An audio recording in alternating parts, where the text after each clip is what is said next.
All right. Good afternoon, guys.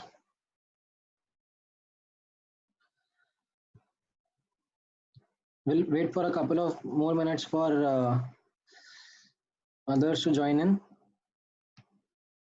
Right. And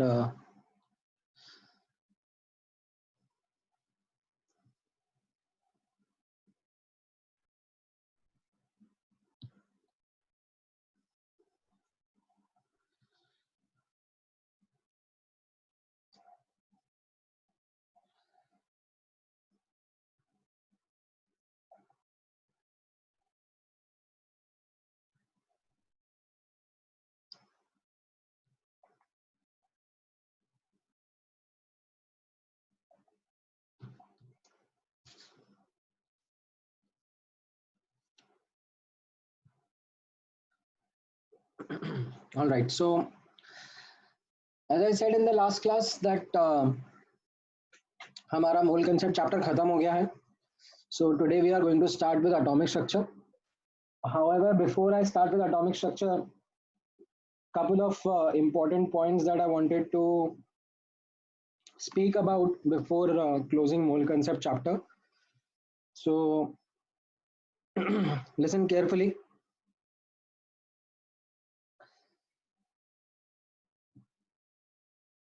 मूल concept में आप लोगों को अब ऑन प्रायोरिटी बुकलेट कंप्लीट करनी है. एंड व्हेन आई से बुकलेट कंप्लीट करनी है तो उसमें these sections FBO, FBS and get equipped to mains and advanced, these are priority. ठीक है, तो इनको आप लोग सैटरडे तक की क्लास के लिए टाइम लेकर कंप्लीट कर दो.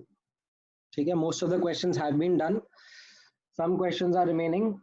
ठीक है, एंड लास्ट क्लास में मैंने होमवर्क दिया था आपको, बट ठीक है, आई थिंक क्वेश्चन थोड़े ज़्यादा थे, टाइम थोड़ा कम था. So I am extending the time till which it has to be done. ठीक है, आप लोग आराम से सैटरडे तक इन क्वेश्चंस को कर लो.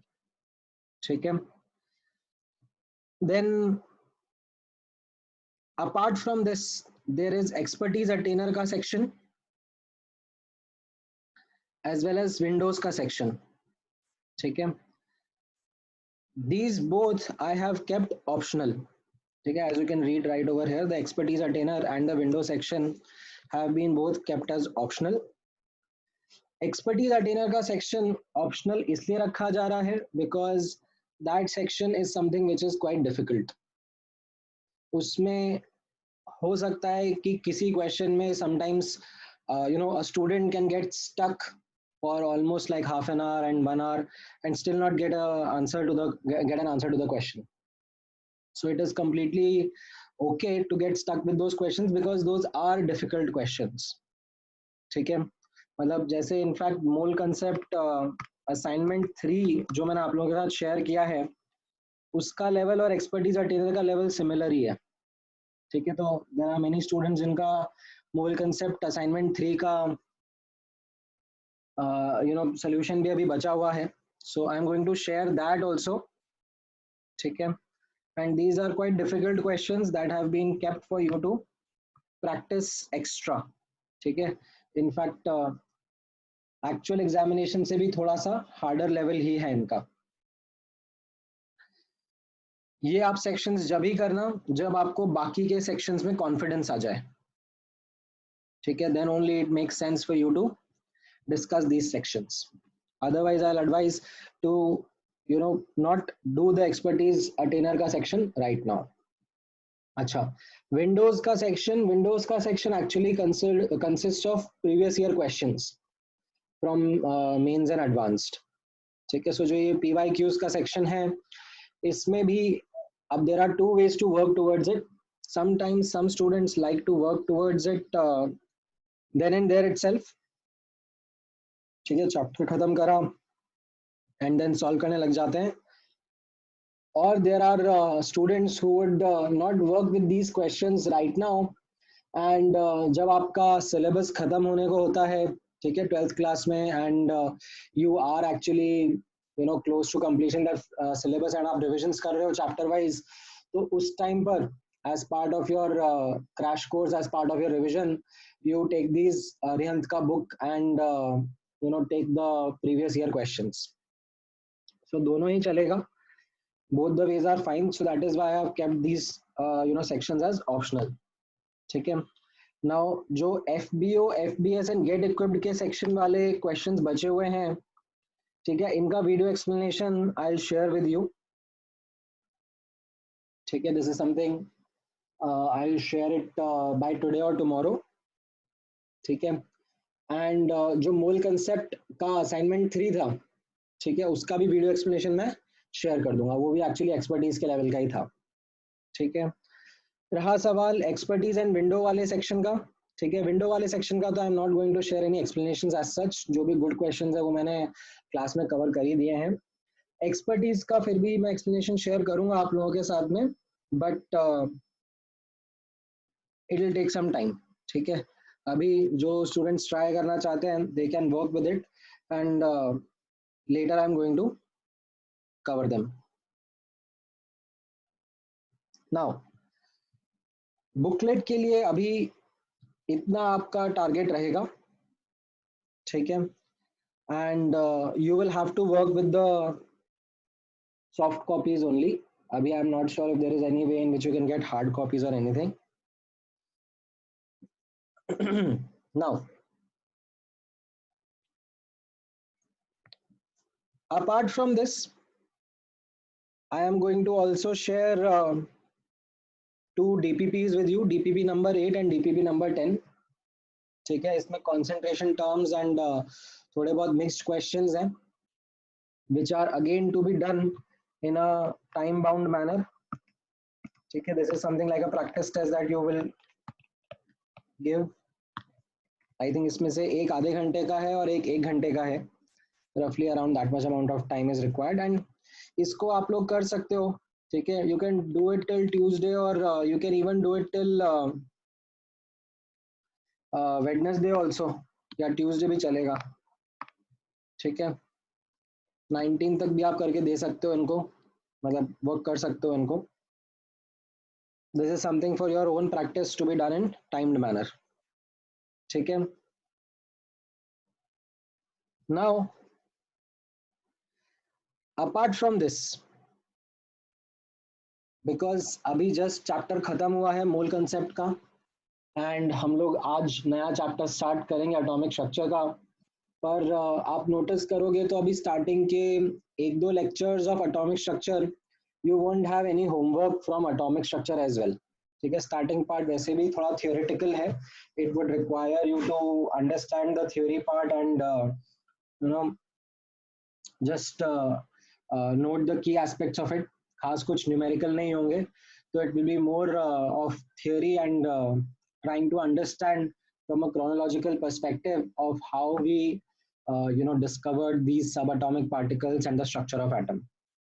ठीक है, तो आप ये जो टाइम है after the completion of mole concept as a chapter and by the time the next chapter is starting, you should use to prepare the revision material.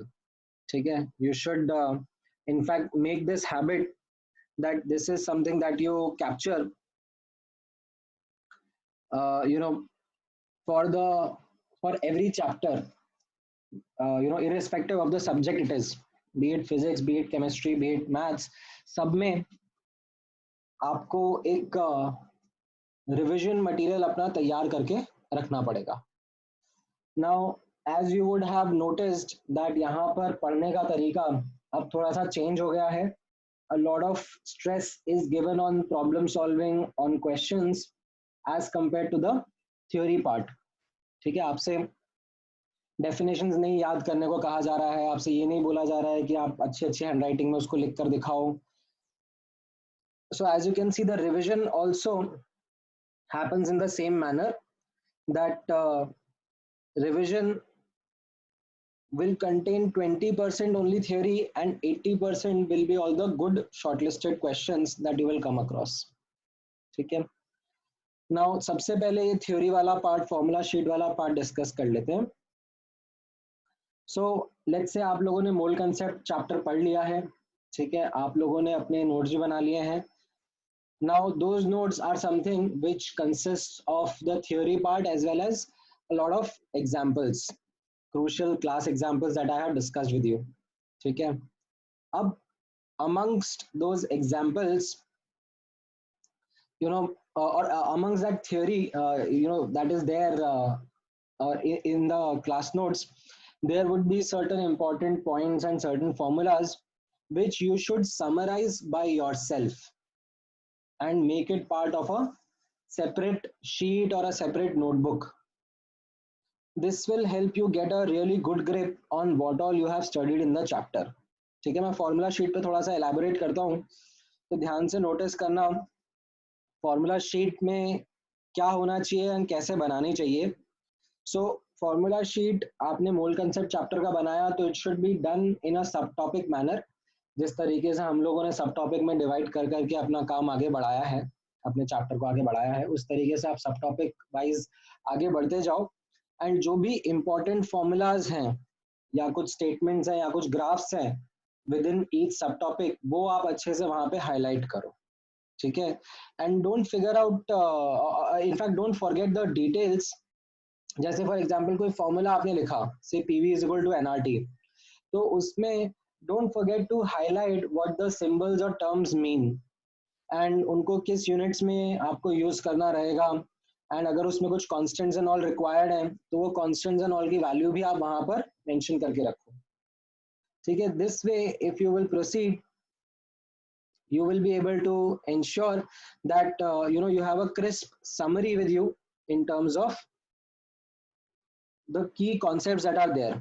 ठीक है? some cases यहाँ पर जैसे फॉर्मूला नहीं रहता, जैसे केस ऑफ लिमिटिंग रिएजेंट हो गया, तो अब केस ऑफ लिमिटिंग रिएजेंट में कोई फॉर्मूला नहीं है as such, तो उसमें एक दो इंपॉर्टेंट स्टेटमेंट्स हैं.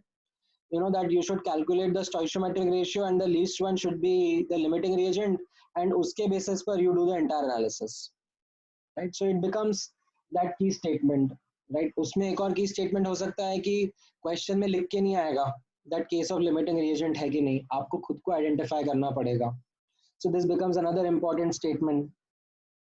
सो all those important aspects that were there in your notes, उनको आप एक क्रिस्प फॉर्मूला शीट में बना के रखो. अच्छा, having said this, sometimes students tend to copy from each other's formula sheet, या तूने बना लिया है तो मुझे दे दे, या फिर sometimes they might find something online कि sir that is something which is a formula sheet. So इन सब से काम नहीं चलता है. See, this is a very particular और you can say personal exercise. until and unless you put that effort, आपको उसका वैल्यू रियलाइज नहीं होगा. You will not be able to use it effectively. So I would recommend that you should definitely put efforts into making your own personal formula sheet. ठीक है?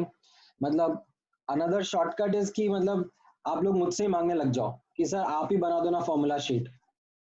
अभी हम लोगों ने इतनी फीस जमा करी है तो हम लोग थोड़े ना एफर्ट डालेंगे. हम लोगों ने तो फीस इसलिए जमा करी है ताकि आप एफर्ट डाल दो और सब कुछ हमें दे दो, राइट? मैं आ जाता हूँ घर पे भी आके आप लोगों को ऐसे स्पून फीडिंग करना शुरू कर देता हूँ ना. So don't consider this as an exercise जहां पर the more content you will get from me is going to help you. ऐसा बिल्कुल भी नहीं है. until and unless you put an effort from your side, you will not get the true benefits of this exercise. तो मैंने आप लोगों के साथ चैप्टर डिस्कस किया है, आप लोगों के साथ में नोट्स बनाए हैं, and I have shared those notes with you. But अब उसकी समरी भी अगर आप मुझसे एक्सपेक्ट करोगे तो फिर आपको कुछ फायदा नहीं होने वाला उससे. मुझे थोड़ा ना एग्जाम लिखना है, एग्जाम तो आप लोगों को लिखना है. Ensure that you make that summary. ठीक है? एंड ऐसा नहीं है कि आप लोग समरी शीट बनाने में एक्सपर्ट हो. ठीक है? It is a process that you learn. आप लोगों ने एक समरी शीट बनाया तो share that summary sheet with me. ठीक है? आपने 2-3 पेज में बनाया, ठीक है ना, बनाया, उसको शेयर कर दो मेरे साथ में, मेरे को दिखा दो. I will comment on it whether it is good और bad, right? So try it, work on it. It is a skill that you have to learn to be able to summarize the chapters, because आप लोगों को जैसे मैंने बताया है that you will be required to learn almost 100 chapters by the end of 2 years. आपको ये summarise करना अच्छे से आना चाहिए, ठीक है। नाउ हैविंग सेड दिस, ये एक एक्सरसाइज हुआ विच ओनली कॉन्स्टिट्यूट्स 20%, ठीक है, ध्यान से ऑब्जर्व करना, this will constitute only 20% of your revision. 80% of your revision is actually going to come from the shortlisted questions, from the good questions that you came across, questions जिनमें आप अटके थे, questions जिनमें आपको doubts आए थे, questions जिनमें आपने careless mistakes करी थी, ठीक है, and not just careless mistakes like a calculation based careless mistake, something which was a trick in the question which you were not able to figure out, ठीक है. So अब ये shortlisted questions के बारे में observe करना, इनका source can be varied, ठीक है, इनका source as we have seen can be the class examples that I have given, it can be the booklet, ठीक है, booklet में भी अच्छे questions हैं, it can be the assignments or DPPs that I am sharing with you, ठीक है, and the test papers that you will come across, ठीक है, ऑनलाइन ऑफलाइन दोनों टाइप के टेस्ट होंगे, एंड इनमें आप लोगों को अच्छे अच्छे क्वेश्चंस का सिलेक्शन मिलेगा. So these questions are meant to be something जिनसे आप और सीखो, ठीक है, and then there can be reference books also, ठीक है. नाउ दीज रेफरेंस बुक्स के लिए अभी तक मैंने आपको कोई बुक रेकमेंड नहीं करी है, and I don't think currently it is a time where you should venture out into a lot of books, ठीक है. what I would recommend is थोड़ा सा और मोमेंटम बनने दो, थोड़ा सा और आगे बढ़ने दो, थोड़ा सा आपको समझ में आएगा प्रॉब्लम सॉल्विंग कैसा है, then I would advise you to pick a book and work on, ठीक है. अभी मैं आपको बुक्स इसलिए नहीं रेकमेंड कर रहा हूँ because it will and up wasting a lot of your time, क्योंकि आप नोटिस करोगे कि जब भी कोई भी बुक्स बनाई जाती हैं, common books that are available for your consumption, they are designed in this manner that उसमें काफी सारे repetitive questions होते हैं, ठीक है, सेम ही कॉन्सेप्ट को वो बार बार पूछते रहेंगे, सेम ही क्वेश्चन को बार बार पूछते रहेंगे, बिकॉज जो ऑथर है उन्होंने बुक इस पर्सपेक्टिव से लिखा होगा कि इस बुक को कर लोगे तो तुम्हारा काम हो जाएगा, ठीक है, आपको और कुछ की जरूरत नहीं है for that particular subject, right? But we do not want to get into that detail again because हम लोगों ने ये exercise अभी कर ली है while doing our practice, ठीक है. So right now I am not recommending any book. बाद में जब आपको जरूरत पड़ेगी तब मैं आप लोगों को definitely बताऊंगा that what can be a good option for you to work on. अभी the only thing that you should focus on are the following 4 things जो मैंने ऊपर लिखे हैं, notes, booklet, assignments and test papers जो भी आप लोगों के साथ में शेयर किए जाएंगे. The only textbook that I can recommend you is NCERT if you want to read through the theory again, ठीक है. अदरवाइज मूल कंसेप्ट जैसे चैप्टर में तो खास कुछ थ्योरी भी नहीं है, ठीक है. So you can just quickly go through it if required. अच्छा, अब once this is there in front of you, ठीक है, आपको पता पड़ गया that these are the shortlisted questions that I have, तो ध्यान देना कि ये shortlisted questions भी आपके धीरे धीरे evolve होते जाते हैं. These shortlisted questions are also something which become sometimes used to, कि let's say अभी आपने starting करा, ठीक है, starting में आपने shortlist कर लिया कुछ let's say some 70 odd questions, you were able to shortlist कि हाँ ये अच्छे questions थे जिनसे मुझे सीखना है. बट धीरे धीरे जैसे आप रिविजन्स करते जाओगे, लेट्स से आज से 6 महीने बाद आपने 2-3 बार रिविजन कर लिया मूल कंसेप्ट का, तो अब वो 70 क्वेश्चंस में जरूरी नहीं है ना कि वो सब क्वेश्चंस वापस से अच्छे बचे, मतलब some will become very obvious to you कि हाँ ठीक है ना, इनको अब निकाल देते हैं. तो it is an evolving exercise. Sometimes you might come across a really good question in some test which you would want to put in this shortlisted question bank, ठीक है. So ensure that this is something which is a continuous exercise. अच्छा, once you are done with these questions, अब second important point पे ध्यान देना यहाँ पर that in questions के solution आप लोगों के पास में अच्छे से collated रहने चाहिए, ठीक है.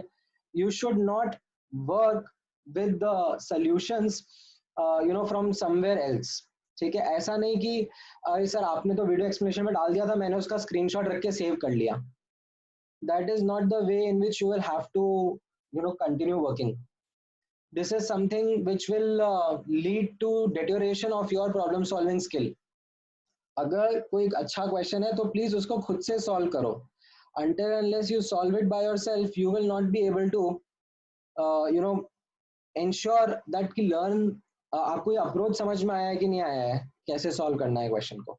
ठीक है, so ensure that is something that you are working on. And third thing which I would want to also highlight is that in these questions, these shortlisted questions that you would have taken, you should highlight the kind of chapter specific careless mistakes that you make. Okay, careless mistakes is going to be a very big problem for each and every student. ठीक है, आज की तारीख में मैं खुद भी careless mistakes करता रहता हूँ जब question solve कर रहा हूँ. So it is a never ending thing that happens, and the only thing you can work towards is that you can improve yourself towards not making careless mistakes. ठीक है, 100% तो आप रिमूव नहीं कर सकते हो ये प्रॉब्लम को. अब ध्यान से सुनना, केयरलेस मिस्टेक्स के साथ में कैसे वर्क करा जाता है. सो केयरलेस मिस्टेक्स के साथ में अगर आपको वर्क करना है तो first and the most important thing is that you should be able to identify the kind of careless mistake that you make.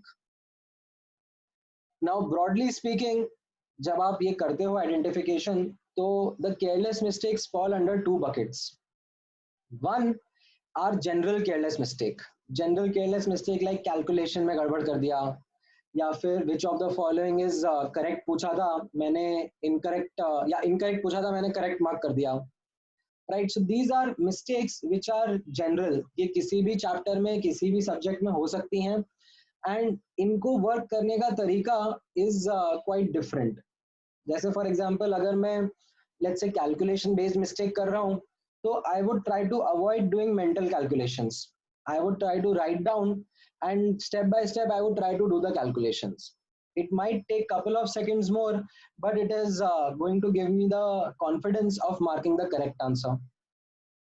धीरे धीरे स्पीड पिकअप हो जाएगी. ठीक है, sometimes careless mistakes like which of the or calculate the additional amount required पूछा था और मैं वो additional word भूल गया. ठीक है, मैं total amount लिख के आ गया. एंड मैंने जैसा आपको बताया है कि अगर मैं पेपर सेट कर रहा हूँ तो मैं तो एक ऑप्शन ऐसा भी डालूंगा जिसमें टोटल अमाउंट होगा भी सही. तो क्योंकि ऑप्शन से मैच करेगा तो अचानक से सब ध्यान हट जाता है, and you end up marking that as an option कि चलो चलो फटाफट नेक्स्ट क्वेश्चन की तरफ मूव करते हैं. So that is something in which you can avoid such mistakes by highlighting questions. ठीक है, highlighting the important parts in the question.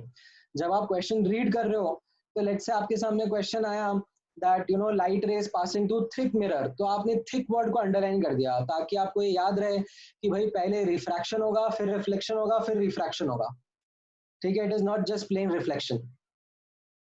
So this is something which becomes like a catchword, and these are some things which you will develop a habit of being able to collect and highlight if you start reading the question and marking in it these catchwords. ठीक है, so ये general careless mistakes होती हैं, उनके साथ work करने का तरीका होता है. The second bucket of careless mistakes are actually quite important. They are chapter specific. ठीक है, जैसे फॉर एग्जाम्पल अभी तो आपने एक ही चैप्टर पढ़ा है, बट आगे जैसे आप और चैप्टर्स पढ़ोगे तो चैप्टर स्पेसिफिक केयरलेस मिस्टेक्स होती हैं. जैसे थर्मोडायनेमिक्स आप चैप्टर पढ़ोगे तो उसमें साइन कन्वेंशन लेना होता है. हीट अंदर आ रही होती है तो उसको पॉजिटिव बोलते हैं, हीट बाहर जा रही होती है तो उसको नेगेटिव बोलते हैं. So you come across these kind of different careless mistakes. So आप उनके ऊपर फोकस करो. And how do you focus on them? You actually work on these or highlight these chapter specific careless mistakes. अच्छा, एक minute, let me just repeat. अभी आ रही है मेरी आवाज अच्छे से? Is it still audible or is it still breaking? Okay, so let me just quickly repeat. मैंने क्या बोला? मैं केयरलेस मिस्टेक्स के बारे में बात कर रहा था, एंड इन दैट मैंने आपको दो टाइप का केयरलेस मिस्टेक्स के बारे में बताया. एक तो मैंने बताया आपको which are general one, and दूसरा मैंने आपको बताया चैप्टर स्पेसिफिक वन। तो चैप्टर स्पेसिफिक जैसे फॉर एग्जांपल मोल कंसेप्ट में अभी आपने सीखा कि you know when we mix two solutions और फिर कैलकुलेशन कराई जा रही है, तो that mixing word is something which you know sometimes students make a careless mistake on, right? So you highlight that as part of your shortlisted questions, that this is something which I should be aware about in future, that I should not commit this kind of careless mistake.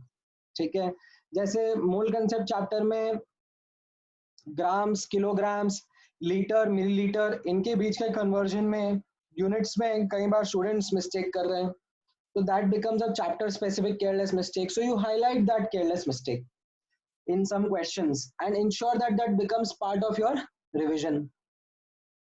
So this is something which will help you definitely improve over your careless mistakes.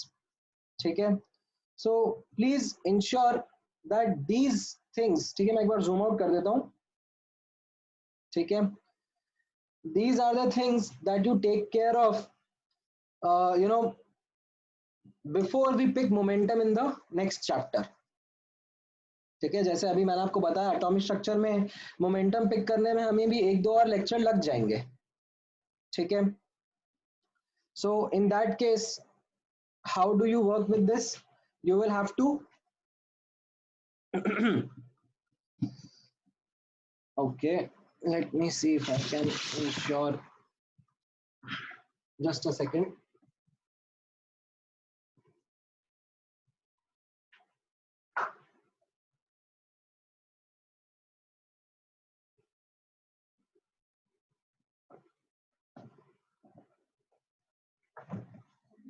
Okay,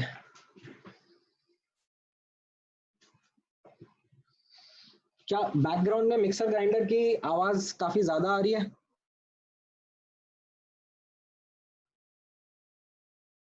हाँ ठीक है, तो फिर मैं थोड़ा सा gate खोल के रखता हूँ, because if I open the gate तो किचन की आवाज काफी आ जाती है.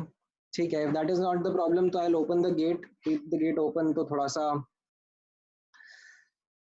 वाईफाई का सिग्नल बेटर आएगा.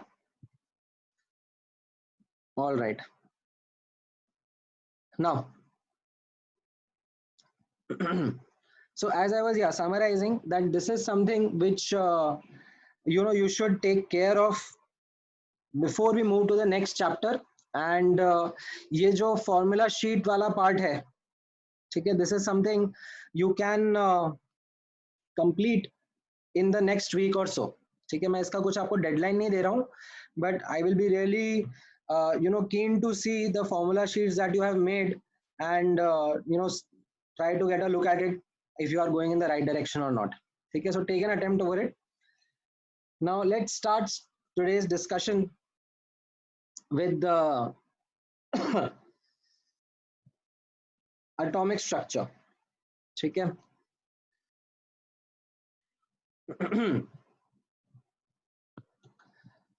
All right. So अब atomic structure chapter के बारे में एक बेसिक नॉलेज ऑलमोस्ट सब स्टूडेंट्स को है, irrespective of the board they were in, CBSE, ICSE, सब में you know it was something that was discussed to some extent. ठीक है, however you know we will ensure that हम लोग basics complete करते हुए आगे बढ़े एंड डिटेल्स भी देखते जाएं. As a quick overview, the chapter is quite important from the exam perspective.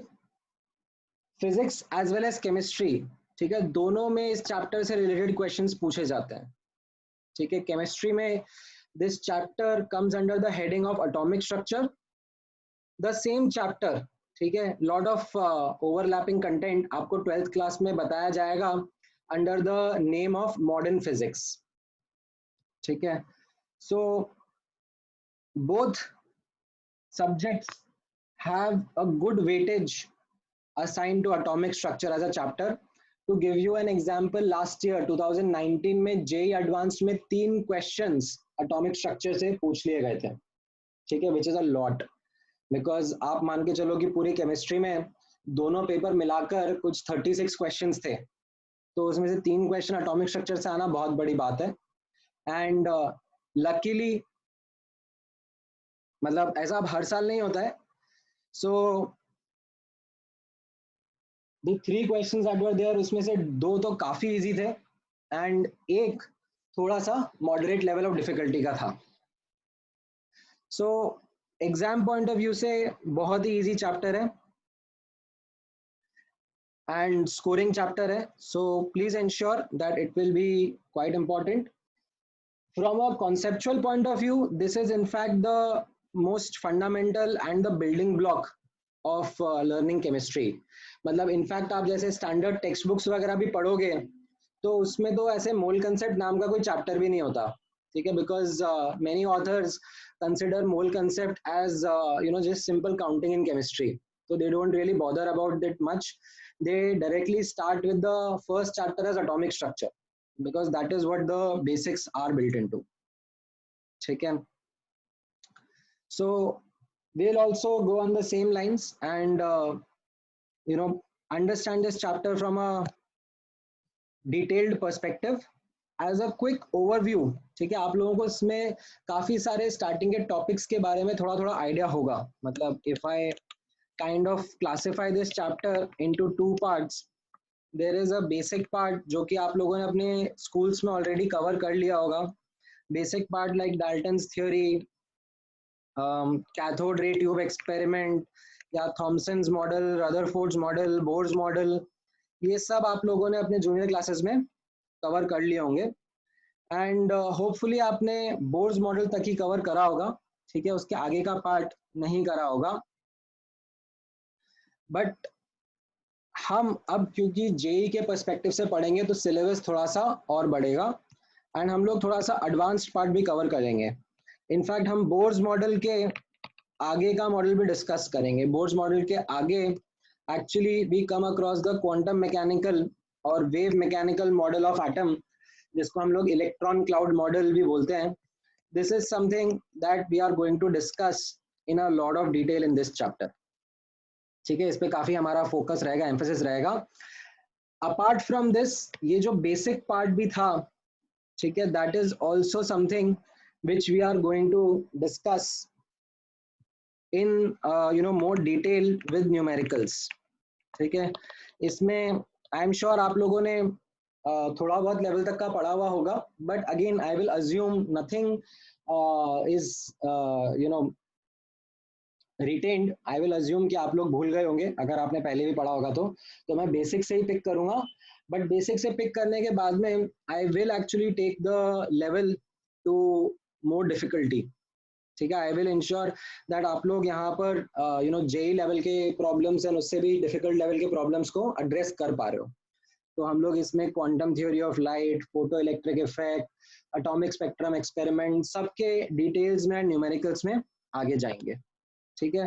सो थोड़ा सा लंबा रहेगा चैप्टर, पेशेंस रखना, धीरे धीरे आगे बढ़ेंगे इसके साथ में, okay. So this is something of a broad overview of how we are going to proceed in this chapter, ठीक है। हैविंग सेड दिस, ठीक है, let me also talk about the limitations, ठीक है। There are some things which are OOS. What do I mean by OOS? Out of syllabus, ठीक है। तो अभी हमें क्या है, थियोरेटिकल फिजिक्स की पीएचडी नहीं करनी है। सो हम लोग despite the great interest and curiosity of a lot of students, we will not venture into details of subatomic particles. हमारे लिए इलेक्ट्रॉन, प्रोटॉन, न्यूट्रॉन, ठीक है, these are the particles as well as photon, ठीक है। photon is also one of the fundamental or you can say elementary particles which we are going to get into the details of. quarks, leptons, like इन सब के details में हम लोग नहीं जा पाएंगे। we don't have the background for it, we don't even understand the math for it, so that is something which will be out of syllabus. The only thing which you can do is explore your creativity, go on YouTube, find out more interesting videos to learn about them and part of them, ठीक है। However, यहाँ पर the only two elementary particles, ठीक है, that we are going to discuss are electrons and photons. ठीक है, protons and neutrons पे भी खास कुछ focus नहीं रहेगा. Protons and neutrons in fact are not elementary particles, they are made up of even more smaller particles, but that is it, no further detail on this. So with this said, I hope we are clear in terms of the territory that we are going to venture in. All right. Now, let me start the discussion with the journey of electron. Okay, discovery of electron, and this is something which is also studied as cathode ray tube, CRT, cathode ray tube experiment. Okay, don't bother about copying any notes right now. Okay, because I will be going pretty fast with this. I will be not writing much because a lot of this is theory. अगर आपको मैं यहाँ पे लिख देता हूँ for theory, you can check out the booklet. ठीक है, booklet के starting में, and ठीक है NCERT में, ठीक है, this starting theory which is there, जैसे अभी डाल्टन्स theory of atom है, तो please, I am not going to go in the details of Dalton's theory of atom and write the postulates and then talk about the postulates and all. Booklet आप लोगों के पास में है ना already, जो मूल कंसेप्ट का बुकलेट था उसी में आपका एटॉमिक स्ट्रक्चर भी चैप्टर है ही सही. The first chapter is there is atomic structure only. ठीक है, and NCERT is free to download from the official website. ठीक है, तो आप वहां से एनसीईआरटी का इस चैप्टर का पीडीएफ भी डाउनलोड कर सकते हो. ठीक है, देन मैं नोट्स बनवाऊंगा इसका, ऐसा नहीं है कि इस चैप्टर के नोट्स नहीं बनवाऊंगा, but I will start with important points. ठीक है, स्टार्टिंग का पार्ट थोड़ा सा थियोरी है. Now I do not want to skip it, at the same time I do not want to spend extra time in terms of writing notes on it, because as such आपसे theory कोई पूछने नहीं वाला है. ठीक है, ऐसा नहीं होगा कि आपके सामने क्वेश्चन आएगा कि मतलब एटलीस्ट जेई में, बोर्ड्स में फिर भी आ सकता है, बट जेई में ऐसा क्वेश्चन नहीं आएगा कि write down the 3 key observations from cathode ray tube experiment, or write down 3 properties of cathode ray tube particles, or write down postulates of Dalton's atomic theory and its drawbacks. ये सब नहीं होगा अभी.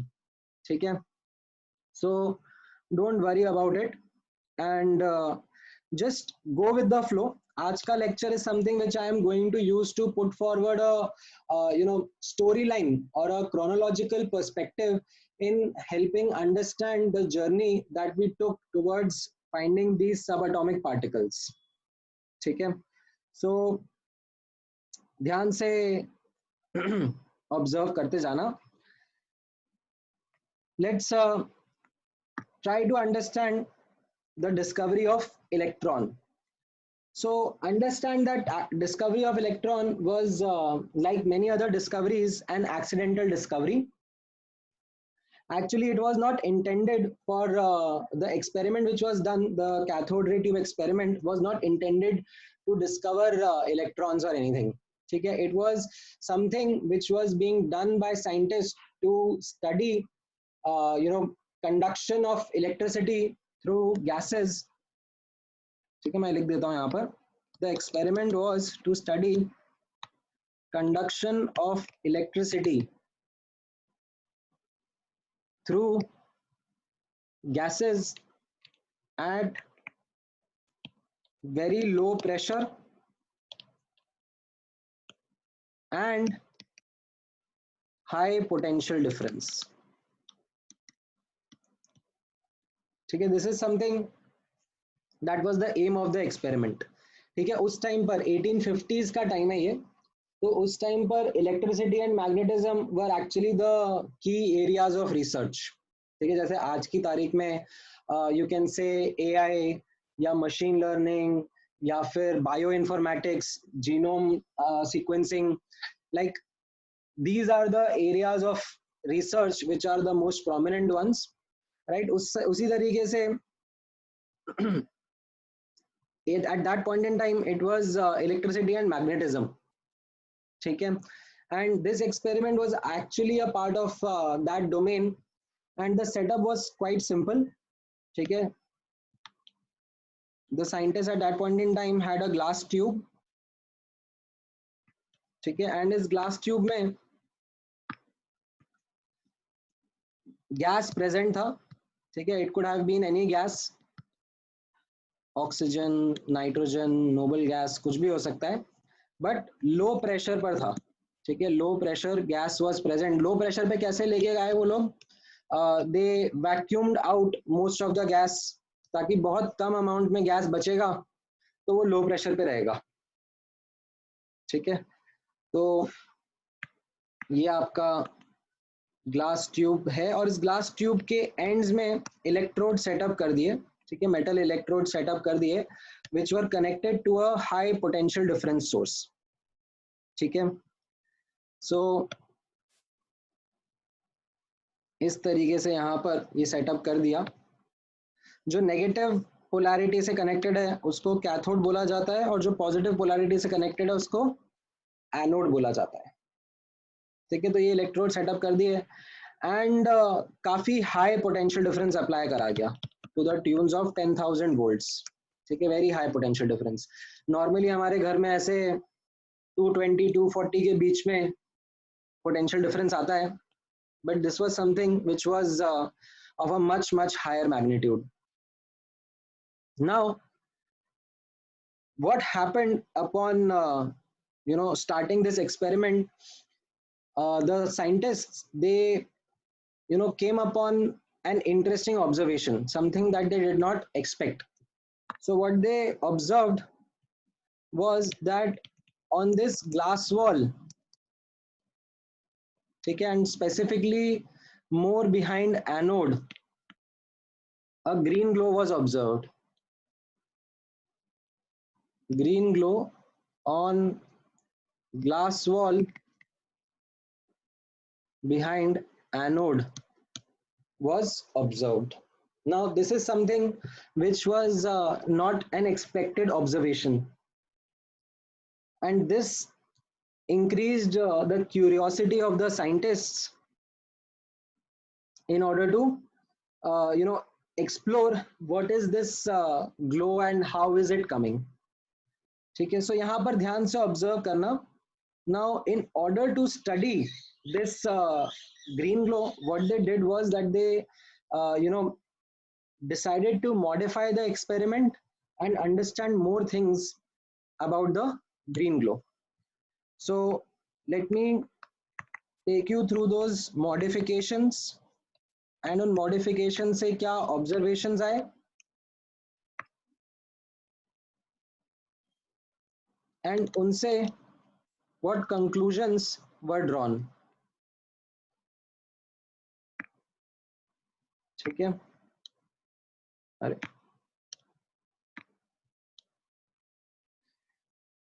so अभी starting में what they did was that they placed a thick object, ठीक है, they placed a thick object in the path between cathode and anode, ठीक है. and as a result इस object का shadow बन गया on the glass wall behind anode, ठीक है. now this is something which was the modification. So आपको modification समझ में आया? They placed a thick object in between, and the observation was that a shadow of that object was being formed on the glass wall, and this was getting formed behind anode. तो इससे conclusion क्या आया? That this glow is a result of certain rays which are traveling from cathode towards anode, and if we place an object in their path, ठीक है, then that object blocks those rays, and as a result उस object का shadow दिखेगा. ठीक है. So the direction of the shadow suggested that these rays are traveling from cathode towards anode. Now this was an important conclusion that the direction of travel of the rays from cathode to anode था. तो उसके बाद इन rays का नाम रख दिया cathode rays. ठीक है.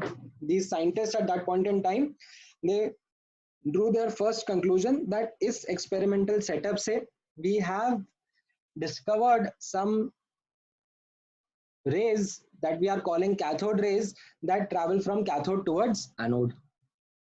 Now then they try to do another modification. ठीक है. So अब this time, oops, now this time instead of using a thick object they decided to use a very thin metal sheet. ठीक है. Extremely thin metal sheet. That was the modification.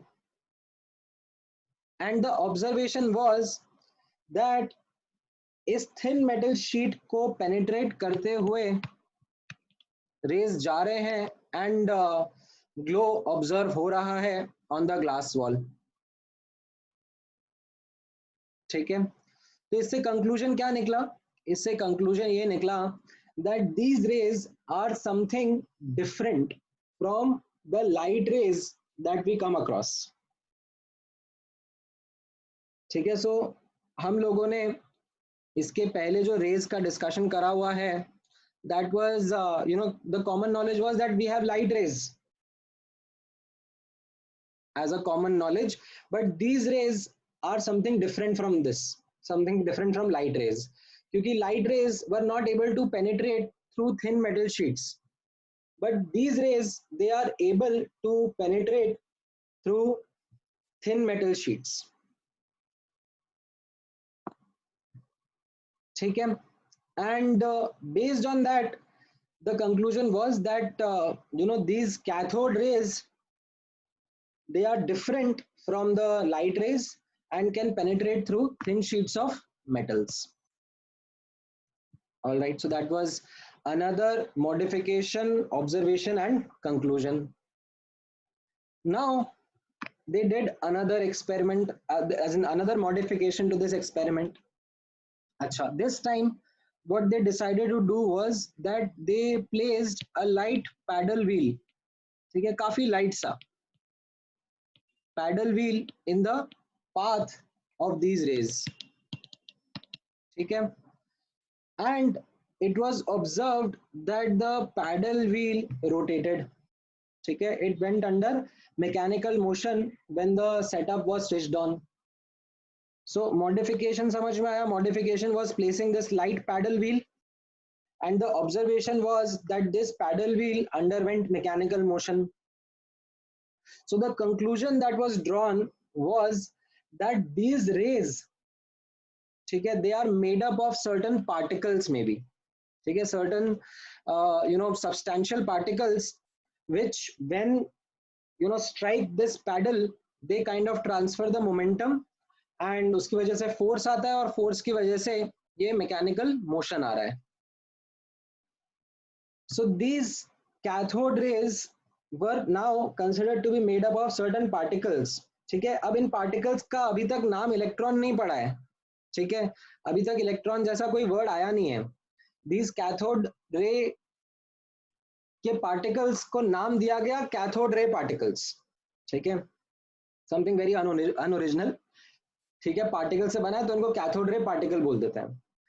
Now again another modification was done. Again another modification was done to understand more about these particles. ठीक है. जैसे third में अभी ये समझ में आया हमें कि यहाँ पर particles हैं जो कि कैथोड से एनोड की तरफ जा रहे हैं. ठीक है. अब the modification that was done was that an external electric field was applied. ठीक है. Across the direction of flow of these rays. ठीक है. तो ये रेज ऐसे लेफ्ट टू राइट जा रहे हैं तो एक इलेक्ट्रिक फील्ड ऐसे टॉप डाउन सेटअप कर दिया. ठीक है, एंड से उसका पोलैरिटी कुछ इस तरीके से था, नीचे वाला प्लेट पॉजिटिव एंड ऊपर वाला प्लेट नेगेटिव। ठीक है, इस तरीके से इनका सेटअप था। तो अब इसमें what was observed was that these raise they underwent a deflection. ठीक है, they kind of deflected, which meant that these particles they were carrying some charge। तभी तो एक्सटर्नल फील्ड की वजह से उनका डायरेक्शन चेंज हुआ। तो modification was an external electric field was applied। Observation was that the direction of the rays changed।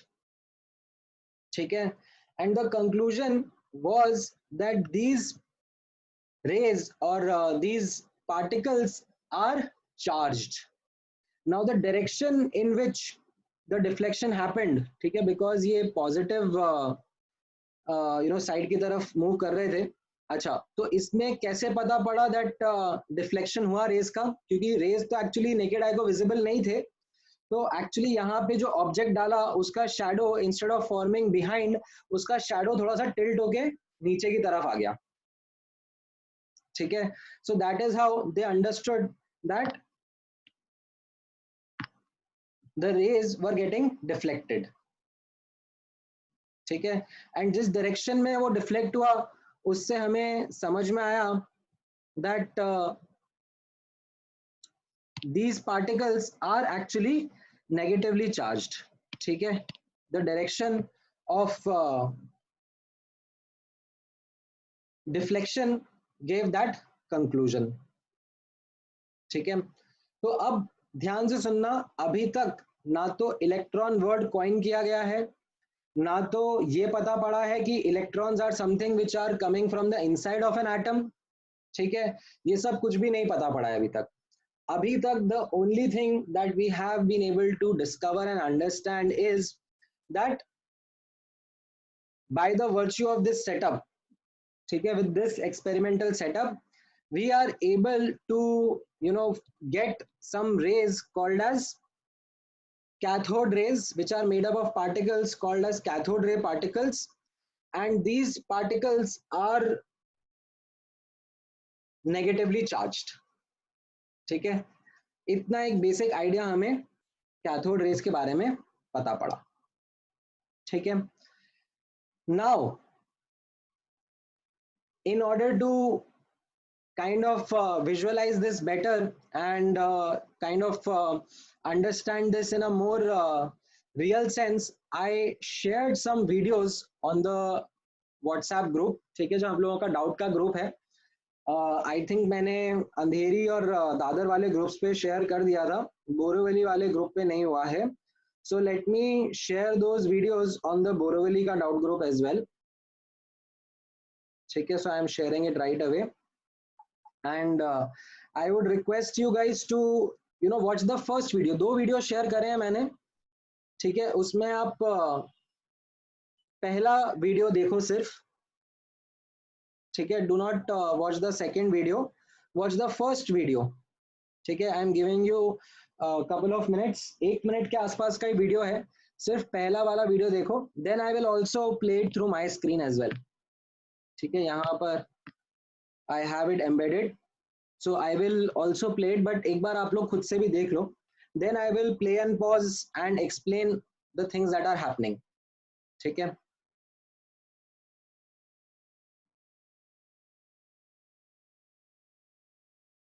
हाँ हाँ, अभी watch those videos.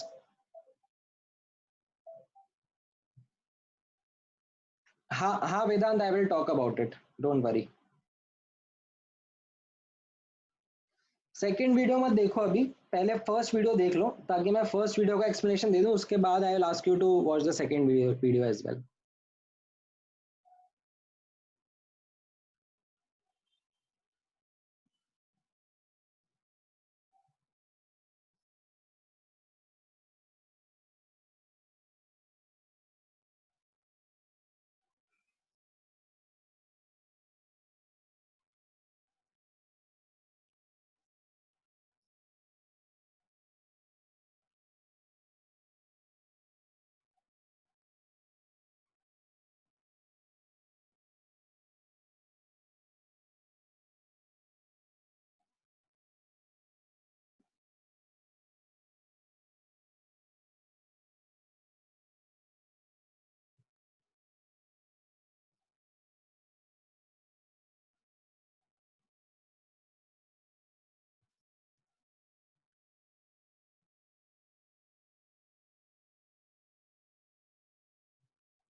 All right, so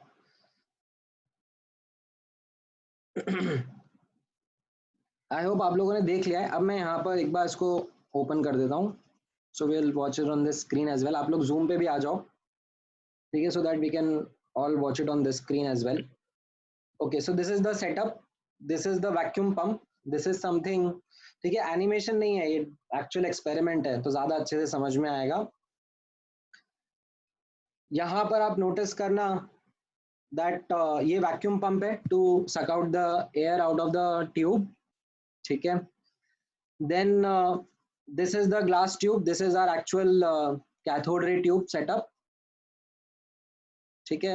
and इसके पीछे ये इलेक्ट्रोड्स कनेक्टेड है to the generator, this is something that generates that high potential difference, ठीक है। ये स्पार्क आया, ये स्पार्क जनरेटर के अंदर आया, ठीक है, that generator is generating that potential difference. अब नोटिस करना, यहाँ पर अब कैथोड रे ट्यूब दिखाएंगे। Okay, so this is the cathode ray tube in front of you. Now definitely the first question which comes to your mind is what is this purple glow, ठीक है, where is this purple glow coming from। हाँ, video lag करेगा थोड़ा सा, ठीक है, तो मैं धीरे धीरे प्ले पॉज करके ही चलाऊंगा। सो अब ये जो ग्लो है, ठीक है, this is actually anode rays, ठीक है। मैं अभी कैथोड रेज के बारे में ही बात कर रहा हूँ, I have not yet started with anode rays, ठीक है, अभी हम लोग कैथोड रेज के ऊपर फोकस कर रहे हैं। बट आई एम श्योर आप लोगों ने पहले ये नाम सुना होगा एनोड रेज के बारे में, ठीक है। तो ये जो पर्पल ग्लो है, this is actually because of the anode rays, क्योंकि यहाँ पर अभी इस ट्यूब के अंदर गैस फिल्ड है, ठीक है। तो बिकॉज ये जो गैस अंदर फिल्ड है, इस गैस की वजह से, ठीक है, हाँ एकदम सही, श्रीनाथ ने सही पकड़ा, this is actually the stream of gaseous ions, ठीक है, जिनकी वजह से ये पिंक या पर्पल ग्लो आ रहा है, ठीक है। Now what is happening is that as you can see, ये जो पंप है, इससे ये गैस सकआउट करते जा रहे हैं, ठीक है। तो ये गैस जब बाहर निकल रहा है, तो अब धीरे धीरे बियॉन्ड अ सर्टेन पॉइंट, जब काफी सारा गैस बाहर निकाल लिया गया है, ठीक है, then you will see the green glow appearing, ठीक है। Now this green glow is something which is because of the cathode ray tube particles, ठीक है। पहले ग्रीन ग्लो क्यों नहीं दिख रहा था, पहले ग्रीन ग्लो इसलिए नहीं दिख रहा था बिकॉज पहले जो भी ये इलेक्ट्रॉन्स थे, they were not able to strike with the glass walls, they were only striking with the air molecules or gas के molecules present inside, एंड उस कोलिजन से जो आयंस बन रहे थे, उनसे आपका कलर पिंक दिख रहा था, ठीक है। कलर क्यों दिखता है, इसके पीछे का reason is something that we will explore in the third और फोर्थ लेक्चर में भी, ठीक है। So don't bother about why this particular colour, why that particular colour, but understand कि हो क्या रहा है। स्टार्टिंग में जब पोटेंशियल डिफरेंस अप्लाई करा गया, ठीक है, ध्यान से सुनना, स्टार्टिंग में जब पोटेंशियल डिफरेंस अप्लाई करा गया, तो जो इलेक्ट्रॉन्स थे, they were striking with the air or the gas के atoms or molecules, ठीक है। so as a result there was this stream of ions, जिनकी वजह से आपको एक पिंक कलर टाइप्स दिख रहा था, ठीक है। फिर जैसे जैसे वो एयर को सक आउट करते गए हम लोग, ठीक है, एयर को सक आउट करते गए, तो जो इलेक्ट्रॉन्स हैं उनको मौका मिला आगे बढ़ने का, ठीक है। एज यू कैन सी, अब ये electrons they can actually reach out and strike the glass wall. Now when they are striking the glass wall, they are creating a green glow, and as you can see right hand side पर glow ज़्यादा prominent है, ठीक है, right hand side is actually anode, ठीक है। this is something which was on the right hand side as anode, and उसके पीछे glow काफी prominent है। तो ये आपको समझ में आया कि left to right ये rays जा रहे हैं, and when they are striking the glass wall they are creating this glow, ठीक है। एंड बैकग्राउंड नॉइज जो है वो एक्चुअली जनरेटर वर्क कर रहा है और पंप वर्क कर रहा है, उन सब का नॉइज है, ठीक है। एंड अब एंड में what they have done is that they have re-release the air inside the tube, उन्होंने वापस से एयर अंदर डाल दिया है, तो वापस से as you can see that the pink glow again came out. ठीक है, now this is something which is the actual running or actual working of the cathode ray tube। ठीक है, अब ऑफ कोर्स क्योंकि ये एक्चुअल सेटअप है तो इसमें और भी बहुत सारी डिटेल्स होती हैं, मतलब इसकी काफी फाइनल डिटेल्स हैं जिसके ऊपर और भी एनालिसिस करा जाता है। जैसे इनफैक्ट आप लोग नोटिस करोगे, let me bring it to the starting part and एक बार let me pause at a moment. ठीक है, यहां पर आप ऑब्जर्व करना, I will pause at a particular moment. हाँ, सो यहां पर आप ऑब्जर्व करोगे कि ये जो पिंक ग्लो था इसमें कैसा हुआ, एक ब्राइट पिंक हुआ, फिर लाइट पिंक हुआ, फिर ब्राइट पिंक हुआ। ठीक है, तो ये भी एक्चुअली रिसर्च का पार्ट है। ठीक है, ऐसा नहीं है कि ये सब बहुत छोटी से छोटी चीज को बस टेकन फॉर ग्रांटेड लिया जाता है, इनको इनफैक्ट इन फ्रिंजेस को भी अलग से स्टडी करा जाता है एंड आइडेंटिफाई करा जाता है, but our purpose is not to actually get into the detail of this experiment. All I wanted to show to you was an actual setup and the kind of green glow that I was talking about. Okay, so don't focus too much on that purple glow because that purple glow is a separate subject in itself altogether. Okay, what we need to understand here is the fact that the green glow is something which is coming after the air has been sucked out, after the experiment has been done in a very rarefied medium, in a very low pressure, low quantity of gas, and you see these rays striking the glass walls. ठीक है, now ठीक है, अभी इतना आपके लिए काफी है। ठीक है, ये एक्सपेरिमेंट का डिटेल्स आप लोगों से नहीं कराया जाएगा। ठीक है, आप लोगों से एक्सपेक्ट नहीं करा जा रहा है कि आप लोग बैठ के लैब में एक्सपेरिमेंट करो, but I just wanted you to have a first hand experience of how to visualize this cathode ray tube experiment. ठीक है, इसमें अब एक्चुअली में ये तो बाद में हमें समझ में आया दैट एक्चुअली में हो क्या रहा है। Let me just quickly take you back to the diagram that I had. तो ये जो इलेक्ट्रॉन्स हैं, ठीक है, ये जो नेगेटिवली चार्ज पार्टिकल्स हैं, as you can see these electrons, they are actually coming from the material of cathode as well as जो गैस के पार्टिकल्स, जो भी थोड़ा बहुत गैस अंदर था उसके पार्टिकल्स से जब ये इलेक्ट्रॉन्स टकराते हैं, ठीक है, ये इलेक्ट्रॉन्स जब उन गैस के पार्टिकल से टकराते हैं, से ये गैस का पार्टिकल ऐसे टकराया तो इससे एक इलेक्ट्रॉन इजेक्ट हो गया and that also becomes part of the cathode rays. And ये जो गैस का एटम था उसने इलेक्ट्रॉन लूज कर दिया तो ये गैस पॉजिटिव आयन बन गया एंड ये पॉजिटिव आयन ऑपोजिट डायरेक्शन की तरफ मूव करता है जिसको हम लोग एनोड रेज बोलते हैं। ठीक है, आप लोगों ने ऑलरेडी ये वर्ड सुना हुआ है which is called as anode rays. तो हम लोग इसके बारे में थोड़े टाइम बाद वापस बात करेंगे, but this is how things were happening. So these electrons were coming from the material of cathode as well as some of the electrons were coming from the gas atoms also. ठीक है, अच्छा, आज की तारीख में जो modern tubes रहते हैं, तो मॉडर्न ट्यूब्स में कैसा रहता है, modern tubes they work on the principle of thermionic emissions. तो उसमें क्या करते हैं कि ये कैथोड के फिलामेंट को हीट अप कर देते हैं, इसको हीट करते हैं तो इससे इलेक्ट्रॉन्स इजेक्ट होते हैं and those electrons then move under this electric field, ठीक है, to reach the other side. So that is also one modern type of setup. इनको हम लोग बोलते हैं thermonic emission based cathode ray tubes.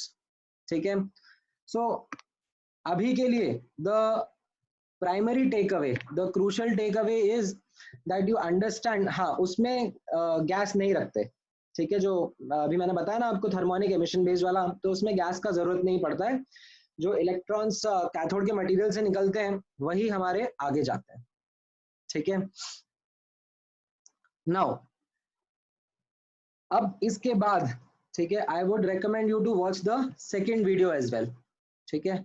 ये सेकेंड वीडियो का link भी मैंने भेजा है आप लोगों को, and watch this video. I am giving you again couple of minutes, फिर मैं उसके बाद वापस से डिस्कस करता हूँ।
राइट, आप लोगों को कुछ कुछ क्वेश्चंस आएंगे।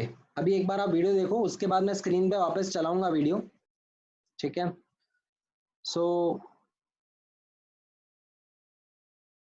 Then I will explain it in a step by step manner, ठीक है। लास्ट वाला पार्ट छोड़ दो वीडियो का, एक्सरेज वाला part, that is not something which is a focus right now, that's a different topic in itself.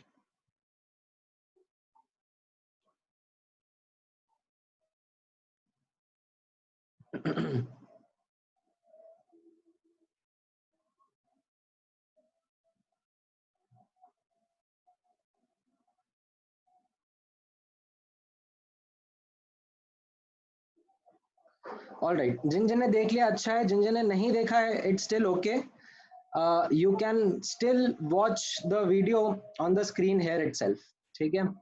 I was just giving time for some students to watch it, ठीक है। अब यहाँ पर ध्यान से ऑब्जर्व करना।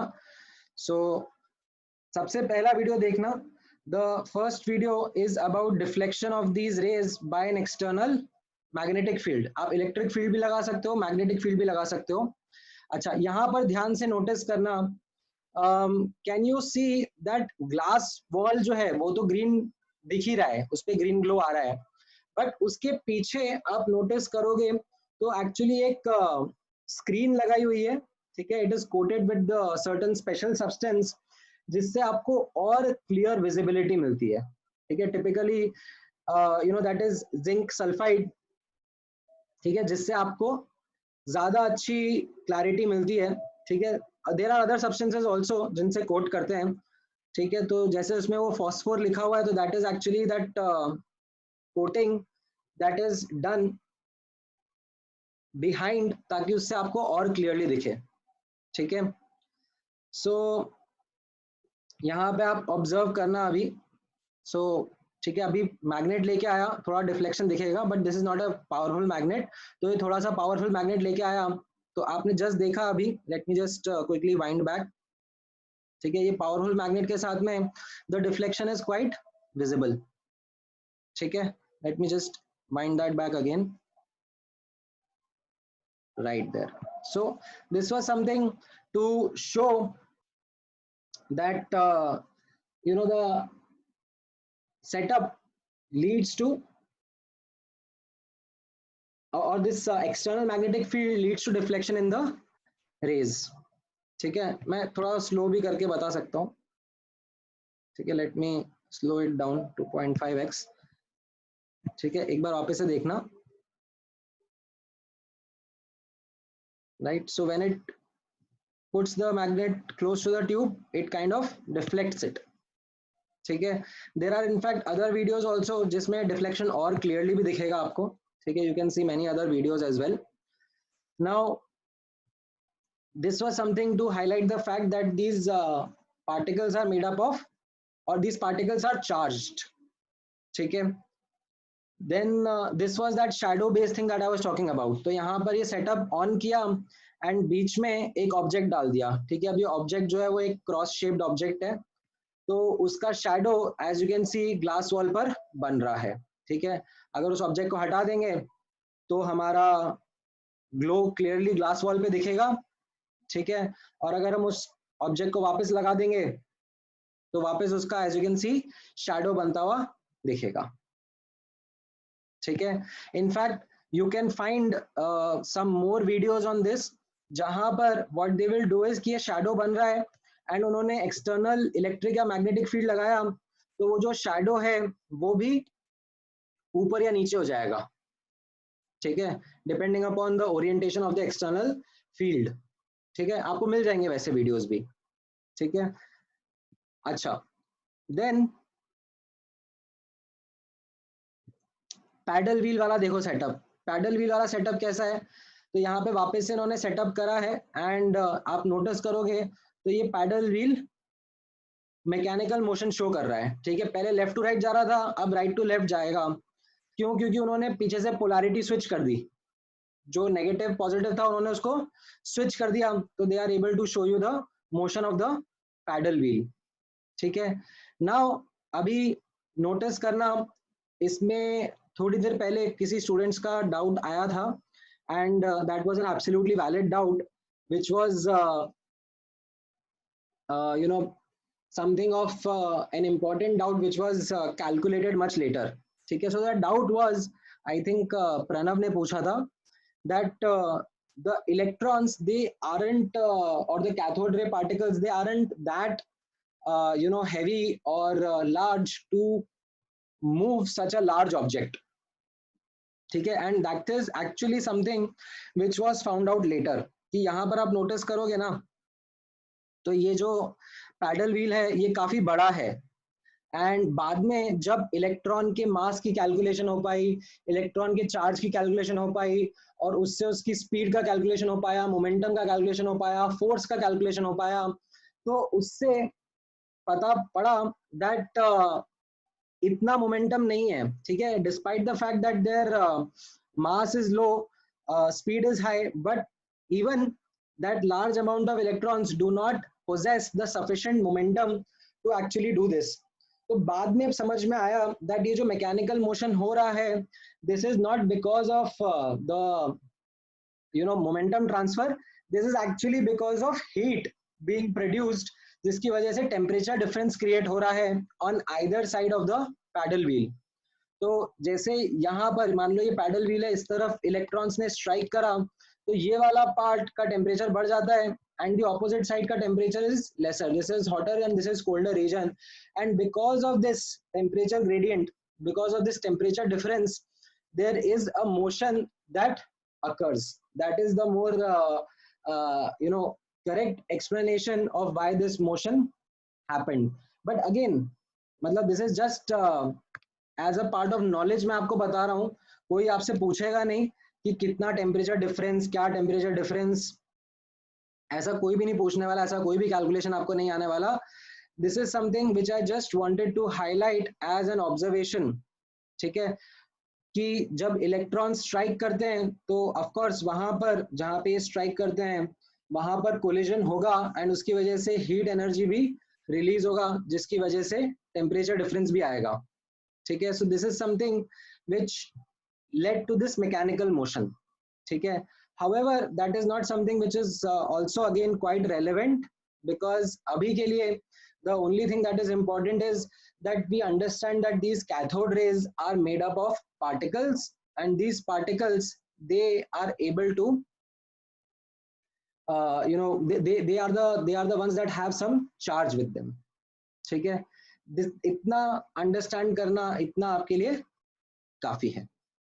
ठीक है, apart from this there are a lot of questions that you can of course ask. मतलब I am not denying that there are more important points to be done and discussed, but I do not want to get into the details of them. Those are not relevant right now.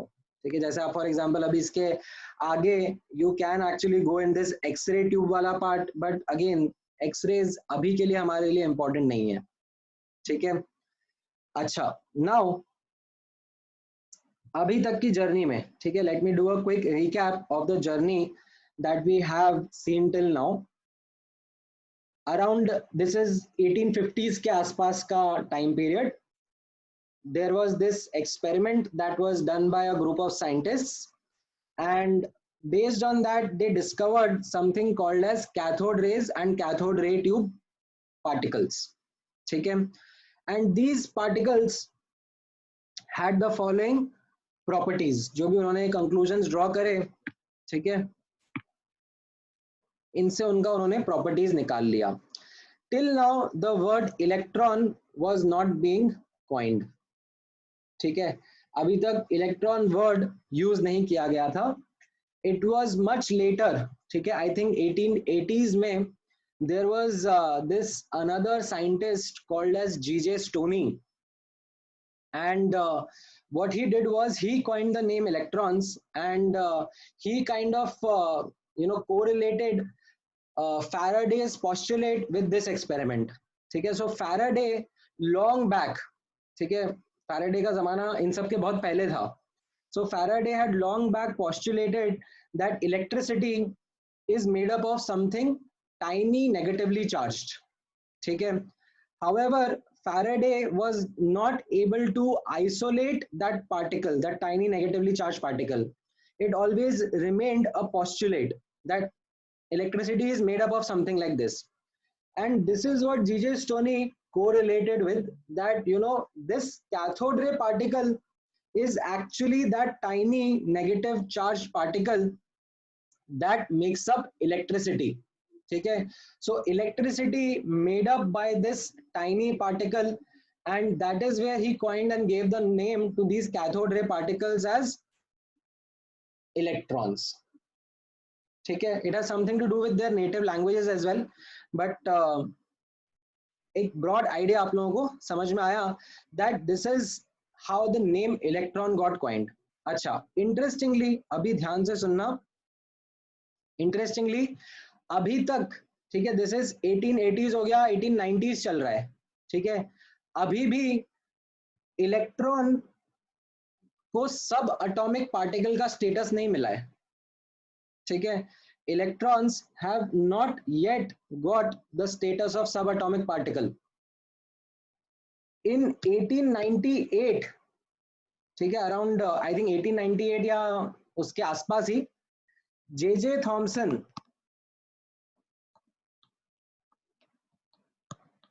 ठीक है, I hope the spelling is right. P आता है कि नहीं आता है, I think नहीं आता है, थॉमसन ही है. So around 1890s, J.J. Thomson, he did an experiment to prove subatomic status of an electron. ठीक है, so what J.J. Thomson did was, J.J. Thomson had developed a technique called as mass spectrometer. ठीक है, mass spectrometry. ठीक है, आप लोगों ने I think मूल कंसेप्ट में भी इसका नाम सुना होगा. This was something that is used to also calculate the Avogadro's number और number of particles of carbon. ठीक है, ये काफी इंपॉर्टेंट टेक्निक है. ठीक है, now what he did was, और इसका बेसिक प्रिंसिपल कैसा होता है कि कोई चार्ज पार्टिकल है, ठीक है, इसका Q चार्ज है एंड मास m है. ठीक है, इस पार्टिकल को they throw it in a electric field, and external electric field की प्रेजेंस में, ठीक है, द पार्टिकल माइट डिफ्लेक्ट. ठीक है, the particle might deflect, and उसके डिफ्लेक्शन को एक एक्सटर्नल मैग्नेटिक फील्ड की वजह से काउंटर कर देते हैं. ठीक है, साथ में एक मैग्नेटिक फील्ड भी लगाया जाता है, एंड उस मैग्नेटिक फील्ड से काउंटर करके इसका पाथ वापस स्ट्रेट कर दिया जाता है. ठीक है, एंड इसके ऊपर कैलकुलेशन करी जाती है कि कितना इलेक्ट्रिक फील्ड एंड कितना मैग्नेटिक फील्ड लगाएंगे जिससे हम लोग डिफ्लेक्शन को, एक दूसरे डिफ्लेक्शन को काउंटर कर सके. And what we are able to get from this experiment is charge upon mass ratio.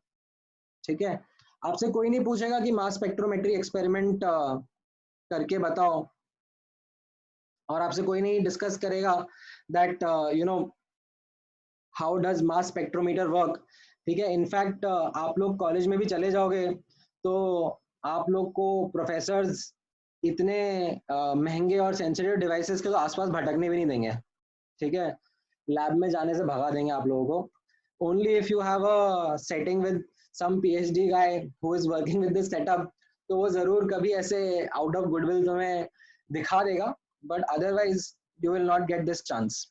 ठीक है, so the thing is that this mass spectrometry से निकल के आता है charge by mass, Q by M ratio.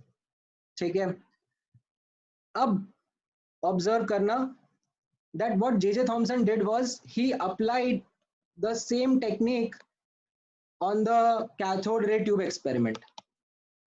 ठीक है, ये ऐसा कैथोड रे ट्यूब एक्सपेरिमेंट को थोड़ा सा उसने मॉडिफाई करा.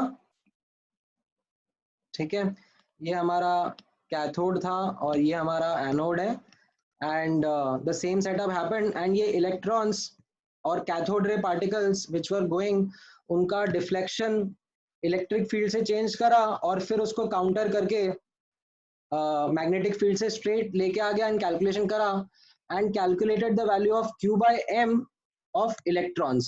ठीक है, जो कैथोड रे के पार्टिकल्स हैं उनका Q बाय M कैलकुलेट करा. worry that math was something that he did. Now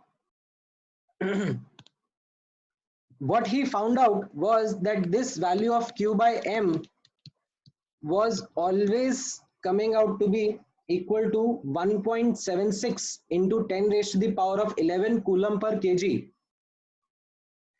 irrespective of, ठीक है, ध्यान से नोटिस करना है यहाँ पर, irrespective of gas or the material of electrode used. ठीक है, इस सेटअप के अंदर आप नाइट्रोजन गैस डाल दो, हीलियम गैस डाल दो, या फिर आयरन का इलेक्ट्रोड यूज कर लो, या फिर निकल का इलेक्ट्रोड यूज कर लो, like it was not making any difference in this value. That Q by M was always coming this value only. So this actually led to a conclusion that this particle, cathode ray tube particle or electron, is something which is fundamental. It is something which is part of all the different elements that we come across.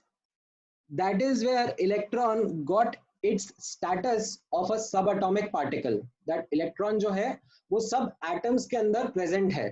ठीक है, atoms different element के अलग अलग हो सकते हैं, but atom further divisible है, और atom के अंदर this negative charged particle resides, which we are able to extract out by this setup, and it is something which is present in all these different atoms.